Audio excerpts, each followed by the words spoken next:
क्या तुम्हें लगता है कि तुम मुझसे हरा सकते हो? क्या बात कर रहे हो? मैं हराऊंगा एक नाइट को? वो तो कभी नहीं हो सकता। वो एक नाइट है और मैं एक साधारण इंसान। क्या तुम्हें लगता है मैं उसके सामने खड़ा भी हो पाऊंगा? ये सुनकर जेवियर गुस्से से अपना तलवार निकालने ही वाला होता है कि लॉयड कहता है, तो जेवियर, क्या तुम मुझे सिखाओगे कि एक नाइट के सामने कैसे लड़ा जाता है? जेवियर इस बात के लिए सीधा सीधा लॉयड को मना कर देता है।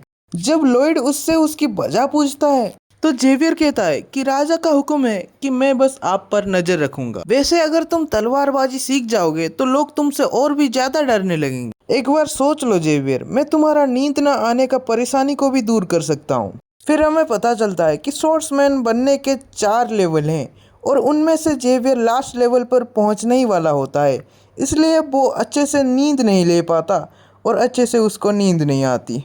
लॉयड को ये बात पता होती है क्योंकि उसने पहले इस नॉवेल को पढ़ रखा होता है। लॉयड की ये बात सुनकर जेवियर मान जाता है, पर जेवियर लॉयड से कहता है कि तुम कितनी भी कोशिश कर लो पर कोई भी तरीका काम नहीं आने वाला, क्योंकि मैंने हर तरीका पहले से ही इस्तेमाल कर लिया है। फिर हम देखते हैं कि जेवियर एक चेयर के ऊपर आराम से सोया हुआ होता है, क्योंकि लॉयड ने उसको कंस्ट्रक्शन मैनुअल पढ़कर सुनाया, जिससे वो कुछ नहीं समझ पाया और सीधा सीधा सो गया। और ये देखकर लॉयड सोचता है कि अब तो मुझे तलवारबाजी सीखने से कोई नहीं रोक सकता।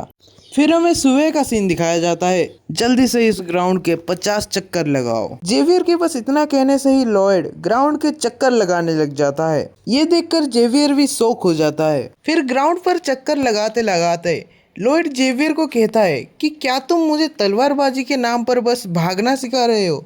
लॉयड फिर से भागने लगता है और फिर से जेवियर को कहता है, तुम्हें लग रहा होगा कि मैं भागने से मना कर दूंगा, है ना? लॉयड फिर से भागने लगता है और फिर से जेवियर से कहता है, अगर मैं भागने से मना कर देता तो तुम मुझे कहते कि तुम तलवारबाजी सीखने के लायक नहीं हो।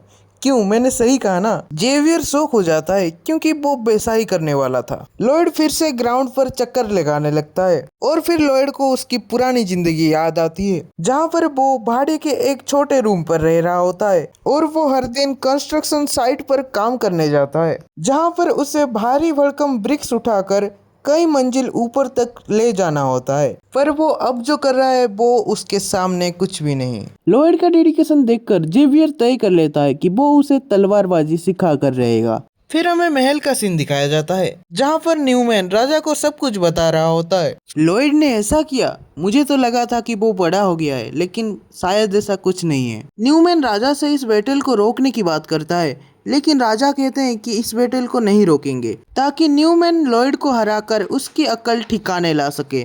पर राजा न्यूमैन से कहते हैं कि बैटल के वक्त वो लॉयड के साथ ज्यादा सख्ती से पेश ना आए। पर न्यूमैन जाते जाते सोचता है कि बैटल में क्या होगा वो कोई नहीं बता सकता। वो सोचता है कि अगर वो इस बैटल पर लॉयड को मार देता है तो उसके रास्ते का एक कांटा साफ हो जाएगा और उसके बाद वो राजा और रानी को भी मार देगा। ये सब सोचते सोचते वो मुस्कुराते हुए चलने लगता है। 1 महीने बाद बैटल का दिन आ जाता है और फिर हम लॉयड और न्यूमैन को आमने सामने देखते हैं। न्यूमैन कहता है, क्या तुम तैयार हो बच्चे? फिर हम देखते हैं कि लॉयड किसी तलवार से नहीं बल्कि एक सबल से बैटल करने वाला होता है। उसके बाद वो अपने सबल को घुमाकर अपने पीठ पर रखता है। फिर लॉयड के आइकॉनिक स्माइल के साथ चैप्टर 5 यहीं पर एंड हो जाता है। वैसे आपको ये चैप्टर कैसा लगा मुझे कमेंट्स में जरूर बताइएगा।